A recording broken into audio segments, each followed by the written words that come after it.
to support the platform just in case anything like this happens again, you can do it by way of PayPal, Patreon, Cash App, and also by the Anchor.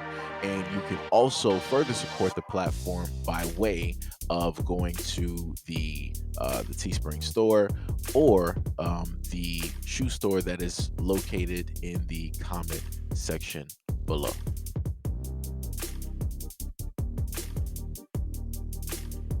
A protest turned violent in downtown Atlanta on Saturday night in the wake of the death of an environmental activist who was killed by authorities this week after officials said the 26-year-old shot a state trooper. Masked activists dressed in all black threw rocks and lit fireworks in front of a skyscraper that houses the Atlanta Police Foundation, shattering large glass windows. They then lit a police cruiser on fire, smashed more windows, and vandalized walls with anti-police graffiti as stunned tourists scattered. The violent protesters were a subsection of hundreds of demonstrators who had gathered and marched up Atlanta's famed Peachtree Street to mourn the death of the protester, a non-binary person who went by the name Tortuguita and used they, it pronouns. Tortuguita was killed Wednesday as authorities cleared a small group of protesters from the site of a planned Atlanta area public safety training center that activists have dubbed Cop City. The Georgia Bureau of Investigation has said Tortuguita was killed by officers after shooting and wounding a state trooper, but activists have questioned officials' version of events, calling it a murder and demanding an independent investigation.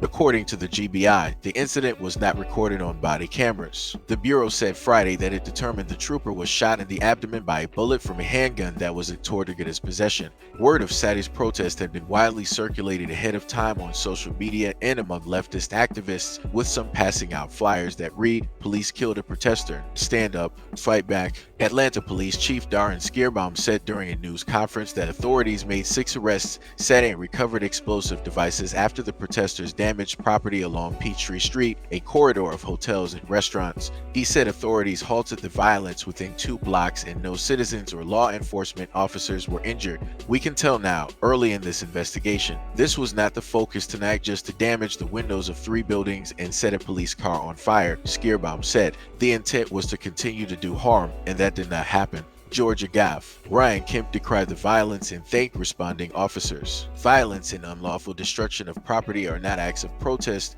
the Republican governor tweeted. "They are crimes that will not be tolerated in Georgia and will be prosecuted fully." The initial hour of the demonstration had been peaceful as a few activists shared their memories of Tortuguita, describing them as an extremely loving, caring member of the Stop Cop City community. The speakers said Tortuguita had undergone a 20-hour medic course in order to serve as a medic for fellow forest defenders who had found their home in the DeKalb County woods just outside Atlanta city limits. Opponents of the training center have been protesting for over a year by building platforms and surrounding trees and camping out at the site. They say the $90 million project, which would be built by the Atlanta Police Foundation, involves cutting down so many trees that it would be environmentally damaging. They also oppose spending so much money on a facility they say would be used to practice urban warfare. The GBI said about 25 campsites were located and removed in Wednesday's raid, and mortar-style fireworks, edged weapons, pellet rifles, gas masks, and a blowtorch were recovered. 7 people were arrested and charged with domestic terrorism and criminal trespass, with other charges pending, the GBI said.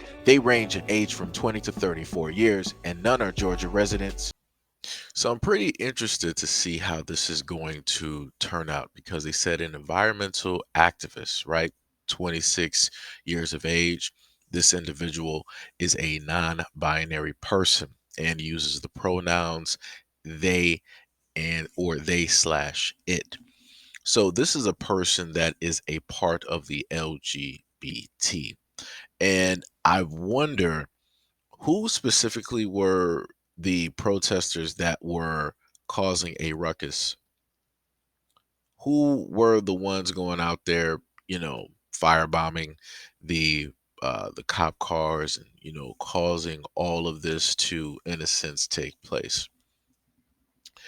Because I'm just interested because 9 times out of 10, when we've had protests and it dealt with the police and specifically it dealt with black men losing their lives and things, took place.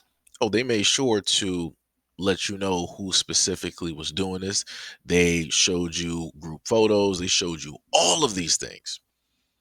So, like I said before, I'm pretty interested, and I want to know why isn't there more media coverage on this? Um, where is, the outrage? Because if I'm to look at Twitter, you don't see a lot of people in a sense talking about it. Like if this was another event where somebody from the community was harmed, they had their lives taken, or they were assaulted or insulted in a certain type of way, you would see, people all over pretty much talking about it. It would be all over the news. The most that I've been able to see are, some posts here and there, nothing that's really, uh, has a lot of views in a sense. But one post was actually quite interesting where somebody noted that a weapon was found, right? It was a Smith& and Wesson uh M&P9, right? And it goes as stated, Smith& and Wesson has become one of the most top suppliers of the world's police force due to their prestigious reputation. One of the most popular police issued firearms from this company is the military and police M&P9.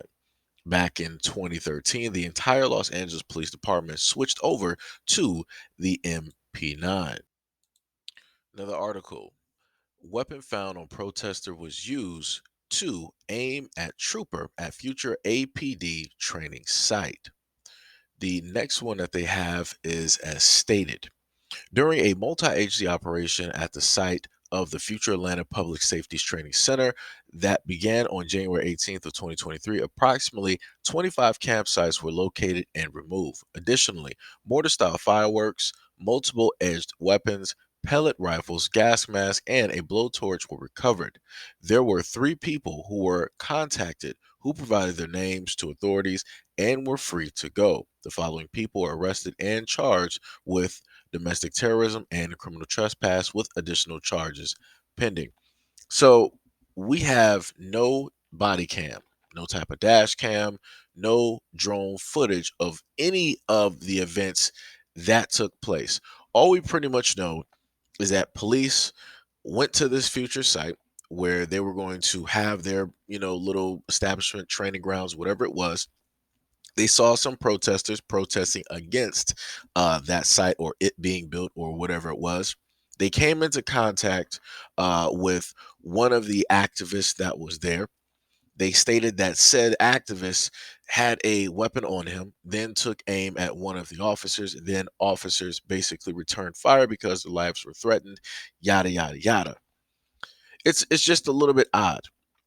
And the main thing that I happen to tell people is the fact that whenever you have events that take place just like this, you have to know and understand that police have things directly on them to plant.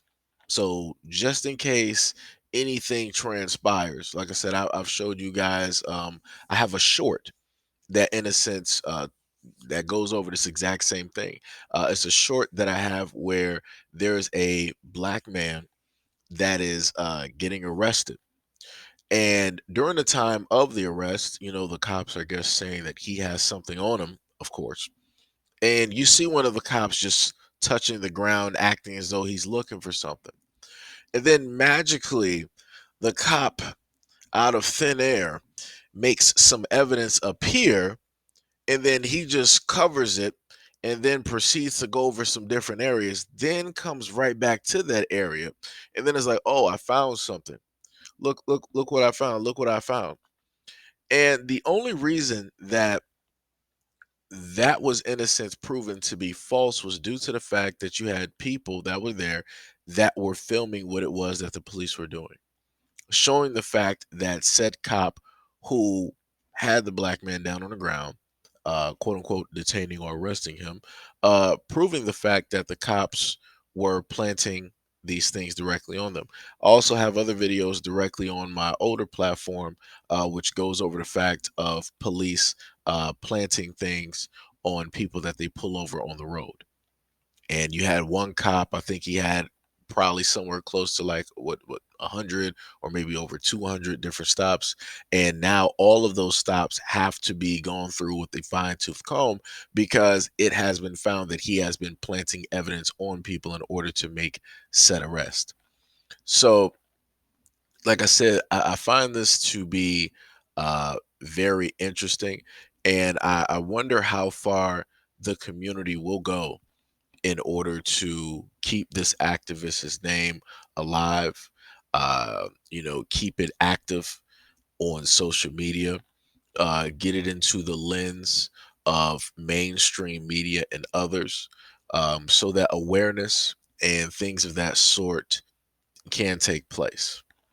Because if they don't, then this will just be a cold case and this will just be another story of the police doing something wrong and inevitably taking somebody's life. So, like I said, this is on the community at this moment in time. And with all of the power that they have, they are in a sense, the only ones that can bring justice and, make sure that things are as transparent as possible. How transparent, I'm not even sure because, again, there's no type of drone footage, there's no type of body cam, there's no type of dash cam as well. So it's pretty much the police's word over the word of an activist that is no longer here.